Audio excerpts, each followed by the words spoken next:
então agora a gente vai fazer mais uma videoaula de ciências. E agora a gente vai estar estudando o que? O caule. Né? Nós vamos ver a classificação dos caules, quanto ao seu desenvolvimento, uma breve introdução ao conteúdo que é muito extenso e que a gente vai estar abordando em várias videoaulas. O que é o caule? O caule ele é um órgão da planta que fornece todo o suporte, né, mecânico, tanto para as folhas quanto para as flores e para os frutos. E ele é também responsável pela disposição dessas partes na planta. Nós temos alguns tipos de caule, né, que são classificados por exemplo, a consistência. Com relação a isso, nós temos os herbáceos, os sublenhosos. Então, os herbáceos são aqueles caules que geralmente são clorofilados, né, possuem clorofila, são flexíveis, que não possuem lignina e são comuns em ervas, como por exemplo, aqui ó, no caso do exemplo do coentro, do manjericão e da pimenta. Já os caules sublenhosos são aqueles caules que já possuem lignina e apresentam uma região mais basal, né, junto às raízes e no ápice.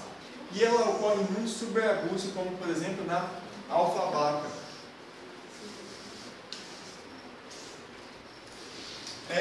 Temos também os lenhosos, que são aqueles caules que são intensamente, possuem uma quantidade muito grande de lignina, por isso eles são mais rígidos e geralmente têm grande porte e com considerável aumento também no seu diâmetro, como por exemplo aqui ó, uma espécie nativa, né, no Brasil e bem tradicional que é o nove.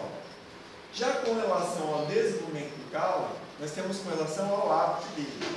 Nós temos, por exemplo, as ervas, que são aquelas plantas geralmente pouco desenvolvidas e com uma consistência mais herbácea, devido à sua ausência no crescimento secundário, como é o caso das rosas, né? No caso aqui a violeta.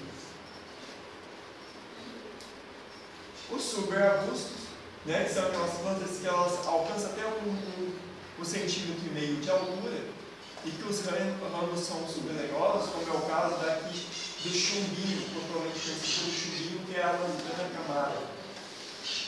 Temos o arbusto, né, que são aquelas plantas com altura média, já alcançando até 5 metros de altura. São mais resistentes, com ramos lenhosos, né, e sem tronco. E o caule, ele ramifica, né, a partir da base, que é o caso da acerola, né, uma saltinha até mais ou menos 5 metros. Nós temos a árvore, né, que é a mais conhecida como árvore, que são aquelas plantas que possuem a altura superior a 5 metros de altura, com um tronco bem nítido, né, como a gente pode observar aqui, e um crescimento secundário. A planta ela tem uma parte ereta, depois ela tem uma parte ramificada, né, que são os galhos. No exemplo aqui nós temos a espécie de jequitibá. Temos também a arvoreta. A arvoreta são aquelas árvores de pequeno porte, com tronco muito curto, né? Que é o caso, por exemplo, do ipê, de jardim, que são plantas utilizadas como na jardinagem. Nós temos também aquelas plantas com hábito trepadeira, que são aquelas que têm um caule do tipo do cipó, né? Trepador, lenhoso, e elas atingem vários metros de altura, como é o caso também do maracujá. O maracujá ele vai crescendo, ele vai subindo aonde ele conseguir. Atinge